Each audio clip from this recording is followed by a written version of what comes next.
ଆଗରୁ ଆସିଛି ଆଶ୍ୱସ୍ତିକର ଖବର। ସାଧାରଣ ଲୋକଙ୍କ ପାଇଁ ମିଳିଛି ଖୁସି ଖବର।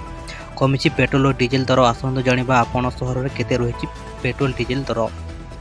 ବିଶ୍ୱ ବଜାରରେ ଔଷଧ ତୈଳର ମୂଲ୍ୟ ପୁଣି ଥରେ ବୃଦ୍ଧି ପାଉଛି।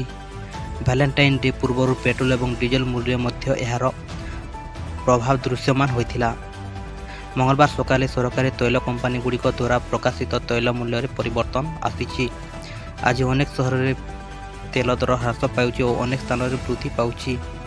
ଆଜି ଭୁବନେଶ୍ୱରରେ ତେଲ ଦର ରହିଛି 103.11 ପେଟ୍ରୋଲ ଓ 4ଟି ମେଟ୍ରୋରେ ପେଟ୍ରୋଲ ଓ ଡିଜେଲର ମୂଲ୍ୟ। ଦିଲ୍ଲୀରେ ରହିଛି ପେଟ୍ରୋଲ ଦର 96.72 ଏବଂ ଡିଜେଲ ରହିଛି ଲିଟର ପିଛା 89.62। ମୁମ୍ବାଇରେ ପେଟ୍ରୋଲ ଲିଟର ରହିଛି 106.31 ଓ ଡିଜେଲ ଲିଟର ପିଛା ରହିଛି 94.27। ଚେନ୍ନାଇରେ ରହିଛି ପେଟ୍ରୋଲ ଦର 102.63 ଏବଂ ଡିଜେଲର ମୂଲ୍ୟ ରହିଛି 94.24। କୋଲକାତାରେ ରହିଛି ପେଟ୍ରୋଲ ଲିଟର ପିଛା 106.03 ରହିଥିବା ବେଳେ ଡିଜେଲର ଲିଟର ପିଛା ରହିଛି 92.74।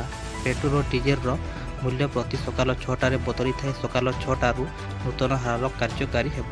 ପେଟ୍ରୋଲ ଏବଂ ଡିଜେଲ ମୂଲ୍ୟରେ ଏକ୍ସାଇଜ୍ ଡ୍ୟୁଟି, ଡିଲର କମିଶନ ଏବଂ ଭାଟ ଏବଂ ଅନ୍ୟାନ୍ୟ ଜିନିଷ ଯୋଡ଼ିବା ପରେ ଏହାର ମୂଲ୍ୟ ଠାରୁ ଅଧିକ ଦ୍ୱିଗୁଣିତ ହୋଇଥାଏ। ଏହି କାରଣରୁ ପେଟ୍ରୋଲ ଏବଂ ଡିଜେଲର ମୂଲ୍ୟ ଅଧିକ ଦେଖାଦେଇଛି।